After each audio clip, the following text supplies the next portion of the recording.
Instinctively, when I heard the man yell incoming, I dove for the ground, and then, a moment later, jumped back onto my feet. I listened, and we could hear them long before we saw them. Hornet-like creatures came over the trees and began a direct assault on our group. Some ran for weapons, while others grabbed the children, while those who were ready to fight were simply standing ready. I drew my insect swords and got ready. I would have much preferred to be in the air at this point, but I was currently grounded. When they came down towards us, they came down stinger first, as though that was the only trick they ever had. With two blades, it was very easy to sweep the stinger while giving a good slice to the body.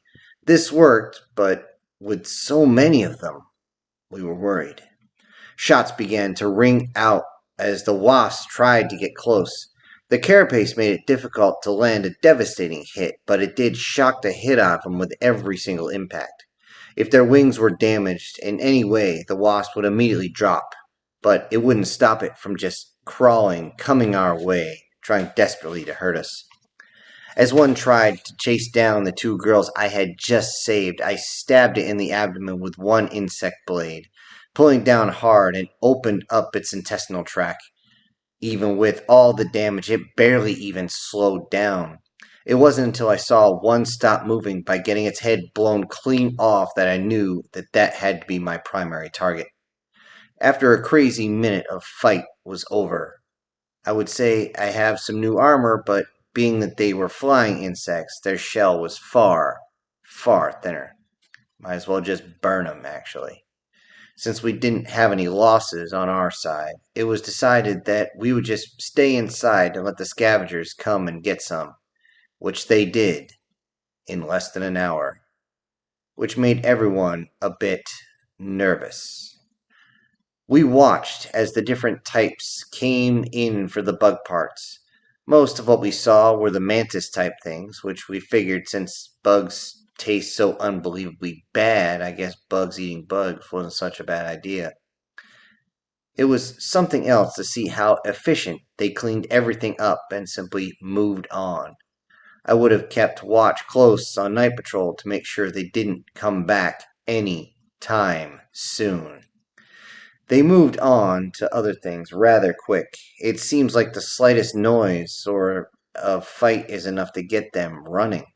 So we decided to make sure everyone knew to stay as quiet as possible. Or, by the very least, keep the volume down a bit as to not call in unwanted company.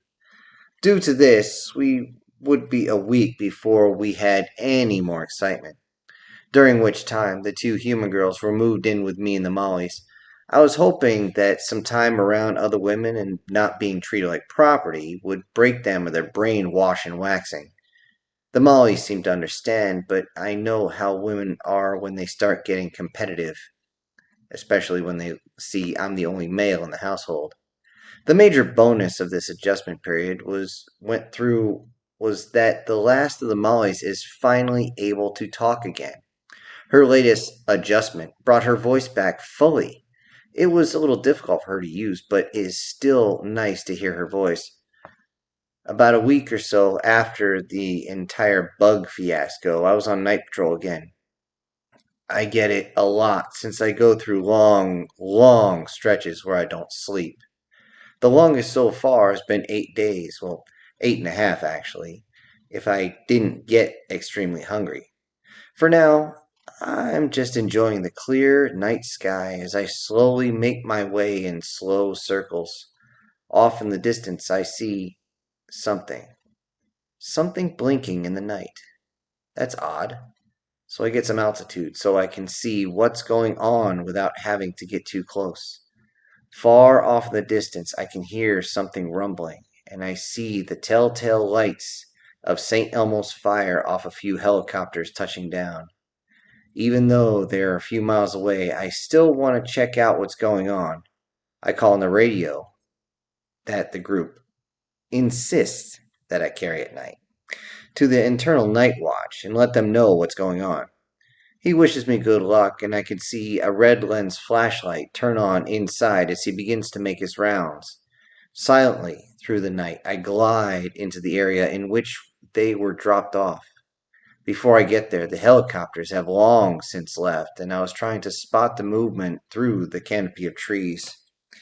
Being that it was still summer, the foliage was extremely thick. I didn't want to get too close, but as good as my vision is at night, I still wanted to be able to spot them.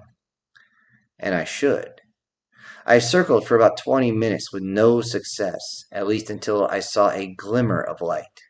I flew over top of where I thought I had seen it, and sure enough, there they were. The glimmer of light was their leader doing a simple map check without fully covering up first. From the look of things, they were doing an area check to see what activity is in the area. From the direction they were going, they were heading away from my lair, which put me at ease. Though I was still wondering why the air assault instead of a convoy. I mean, we have plenty of passable roads around here, so it shouldn't be a problem. I watched their movements for a few hours before I saw dawn approaching. I didn't want to end up being spotted, so I peeled off. Confused about their intentions, I figured I would have to increase my patrols at night. I really don't want any uninvited guests. Still, quiet for the next couple of days allowed us to give some training to the younger kids on things like first aid, self-protection, maintenance, and a course on basic education. It wasn't until another 5 days passed that the first of the jets could be seen overhead. The jets were not as high as a commercial airliner, but high enough that I wouldn't be able to reach them. Looking through binoculars, I could see two F-16s only carrying 2 missiles, but 4 drop tanks. So these were clearly recon flights. I didn't know what they were up to, but I'm not sure if it's really anything good. 2 days later, we could hear the sounds of a convoy rolling through the area. It was a long convoy and moving very fast. Faster than it had any right to be with such heavy loadouts. I could see all sorts of supply units rolling through as they only slowed down to take the next turn. One of the kids was caught waving from a window, though we weren't sure if they had been seen or not. Even if they had been seen, I doubt we would be on high on the priority list. Those convoys came through back and forth every few days for about a month. We knew that the old military base was not far from us, but why would they care about something that had been abandoned? We got our answer a month later. We could see from the roof heavy weapons rolling out as they headed for the city that morning. All hell was about to break loose. We watched from a vantage point as they went in to clear the city. That big monstrosity I saw before was only one of 2 of them. The military hit them with everything shy of a Moab, one of them air burst bombs. The thickness of the carapace made it nearly impossible to pierce. Once they got close enough to it, they could punch right through it, causing it to let out a bellow that shook the entirety of the city. The other ones screamed as well, but seemed to be trying to move down to engage the military. Due to its size, we didn't get very far before all sorts of ordnance was being launched into it. It tried to hide by hugging the building as tight as possible, but soon enough they dropped the building, leaving it with only 2 choices: fight or run. Since it didn't have the speed to get away, it charged the military forces. It made it to the front line, but not before getting rocked by a hailstorm of projectiles. Only a few were able to pierce its outer shell or do any type of true damage to it before it extended its tendrils and started grabbing the soldiers up to eat them. The casualties could have been far worse, but the amount of fire that was put into it as it reached the front line was just too much, and eventually it just flailed and began to back up, and then it just dropped. When it did, everything under it was crushed instantly. Even after it stopped moving, they still pumped it full of shell after shell. This was one hell of a show, but that wasn't the only action going on. Several of my group could see a bunch of smaller creatures running from the battle. While running, and flying, that is. This was very smart on their part, because there was no way they could hold up against that much fire. I did pay special attention to the group of flyers that was escaping, more or less parallel to our position in comparison to the city. Now, I had a few miles out at least, but clearly out of range of the military ground bases, and especially their ground based weapons.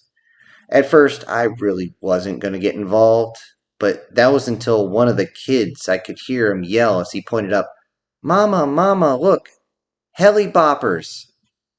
I gave the kid a pass since he was only about 3 or 4, but I got the message. We all looked, and sure enough, there was 4 Apache helicopters on their way in. It didn't take much to see where they were headed either. If I didn't do something, those flyers, whatever they are, would be wiped out. Well, maybe it's because one, maybe sheer audacity, but I just couldn't let that happen. Without another word, I jumped off the edge and took flight. It wasn't easy to catch up with the helicopters, but they weren't exactly in a hurry since they seemed to be watching for a counterattack from the city. Though it wouldn't be the city they would need to contend with. Sneaking behind and trying to get near the cockpit of one of them turned out to be a true challenge. You never understand the power of a downdraft from a rotary wing until you are right there under it. It was so bad that I had to come up directly from underneath and grab one of the wheels. When I did, I could see the cannon slung underneath the nose of the helicopter stop swinging wildly left and right. He knew something was up, but he had no idea until I climbed up on the side. The downdraft was so strong I had to use all 4 claws and my tail just to stay on this damn thing. I didn't know if they saw my claws first, but the look on their faces when I popped up next to the gunner and knocked on the window was definitely one for the ages. The gunner, well, when I saw him, I wondered if he shit himself. I gestured to them with my clawed index finger, kind of pointing up in a parenting, naughty, naughty type of way. With that, I definitely had their attention. I could see them talking on the radio, and even though I had to squint from the wind, I could see at least one of the helicopters trying to get in position to get a shot on me. I pointed to the flyers, still trying to get away. They didn't turn their heads, so I used my 2 fingers, pointed at my eyes, and then pointed at the flyers. They both looked at them and then looked back at me. I motioned that those are with me, and the pilots gave me a thumbs up. The gunner didn't respond, so I did motion again, and this time he added the motion, "You don't shoot them." He nodded, and I took a sigh of relief. From there, I was about to let go, so I looked down to see if it was clear. To my horror, I saw something that made me just about shit myself.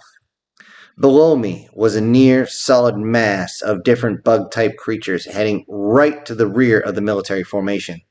The military guys must not have noticed because they hadn't started shooting with the big guns. I screamed, "Fuck me!" probably loud enough that the pilot and gunner could hear me. I motioned to them to look down.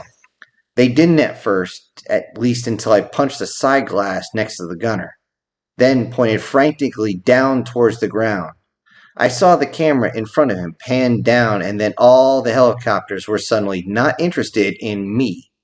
I wanted to, but I couldn't let go as they were banking the damn thing so hard, so I just had to hold tight. The 30mm cannon began to open up on the swarm as the ground soldiers must have realized what was going on.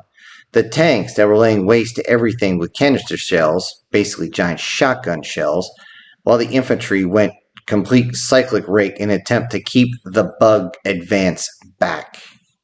The cannon on the helicopter stopped firing, and I looked inside to see the gunner screaming on his radio. I hit the window and pointed at the cannon, and I motioned, "Jammed?" Question mark. He nodded yes, and I climbed under the airframe. With a little love, and by that means I tried to beat the hell out of the damn thing and cocked it a few times, I cleared it and got his attention with a thumbs up. When the cannon started firing again, I figured that was my signal that I need to do like that really cold girl and let it go. Tumbling down to the downdraft, I didn't know how low to the ground we had gotten, so by the time I had gotten my wings open, I was scraping the treetops in a desperate attempt to get the hell out of there. Some bugs even jumped up at me as I flew by, but I honestly didn't give a crap. I had flyers to catch up to. I got enough altitude that I could just barely see them over the horizon as the battle raged on behind me. I followed them with as much speed as I could muster, but it was nearly impossible. My only saving grace was that they were carrying items that seemed to slow them down. Eventually, I could see them landing on roofs of buildings of a small town next to ours. Not next to my buildings, but the town next to the town I resided in. It still took half an hour to catch up to them. When I did, there was another shock. They were not the only creatures in the town. Not caring about my entrance, I could see the flyers having a conversation with a group of creatures and humans armed with makeshift weapons. I landed off to the side with a bit of a thump. Okay, I cared a little about my entrance. Both started to get agitated, saying I was an enforcer for the other side or some such nonsense. It wasn't until I roared and told them to stop that they finally calmed down and listened. The creatures in the town were a mix of dog like, reptile like, though not quite like me. Most of them were reptile types for sure, but they were much leaner and not a single one of them had wings. The flyers were mixed with avian types, one bat like type, which gave me the chills, and then even an almost like rat with insect wings mixed with human. This was an odd mix, but who am I to judge? I mean, seriously, look at me. The ones in the town did not want any additional personnel since they were already tight on resources. I offered to take them in, but when I told them they would be closer to the fighting, they clearly refused. I offered at least one more time before resigning myself to leaving. Before I could, I was grabbed from the side by a woman. This wouldn't mean much if her huge snake like tail didn't wrap around me with incredible speed. The flyers got nervous and got some distance, while one of the town seemed to be happy that I was all wrapped up. She didn't talk to me directly, but instead asked the town if she could crush me. Given her tail's size, I don't think that would take too much. There was no consensus about whether she should until she turned to me and finally spoke directly to me, but only to say how I would be a very filling meal. I turned a little and told her that would be true if you had not forgotten one thing. She had a grin on her face as she asked, "And what would that be? Snack?" "Always wrap up the dangerous parts first," I said, and with that I extended my claws right into her scales. From the angle they were only able to puncture a little, but I'm sure it did hurt. She quickly unwrapped herself from me to get away from the pain. When I took flight and landed on another roof, I got a good look at her. It was like something out of a manga book, though without anything covering her at all. Though I liked the view, I wasn't getting anywhere near her ever again. I cursed them out before, and politely as possible, excused myself, even though I was filled with rage at that point. As I did, one of the lizard type females yelled up to me to stop, please.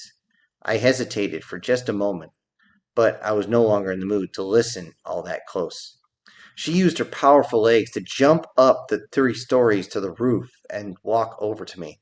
It was clear that she had eaten humans since she had changed, and because of that, her bipedal walk was damn near sensual. She asked me where I was from, but when I refused to tell her, she asked how I got my wings. She stated how she was transformed in with a tail originally, but that meant she could tell that if someone else is an addition from something else. I told her that I was not going to answer any questions when she reached for me. I stuttered back, nearly losing my balance as I was near the edge. That is when I began to smell it. A sweet smell that any animal can tell. It was the smell that would drive any male crazy from just a whiff of it. She was in heat, and I had to run before my baser instincts took over. Turning, I jumped off the roof and turned and opened my wings to get the air. I was so close to the ground I almost scraped it with my Yeah, those. I got altitude and took off in a random direction. I decided to take a look at the battle before I went back for the night. It was dark by the time I'd gotten all the way to the battlefield.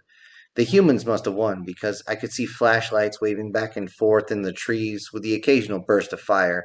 Not knowing how to feel about the situation, I simply turned and went back to my lair, where the ladies were waiting with dinner. I sat and explained the situation to them, and everyone else could, as best they could, understand. The girls were not too happy that another female had made their moves on me, even though I explained that she was just in heat when it was just me and the ladies. One of them yelled, "Isn't it enough women for you in your little harem here?" Spreading her arms and showing the other ladies just to make the point. I did see her point, but didn't really care at this moment. I just wanted to get some food and maybe get some sleep after my night shift. Those long hours give you a lot of time to think about a whole bunch of different things. What would be the next move? Not just for me, but the group I was in. It was clear that there was enough military left to protect the humans. Maybe they would be better off with the rest of the humans. I didn't know, but I have to ask tomorrow. I do know one thing, though. It was going to be harvest time for a lot of bug armor once the sun comes up. Until then, I guess I'll just keep my eyes open for trouble and listen to the random shots ring out through the night. As I saw the first cracks of dawn, I could see the ladies coming out. Looks like they're waving me down. I wonder what's wrong this time.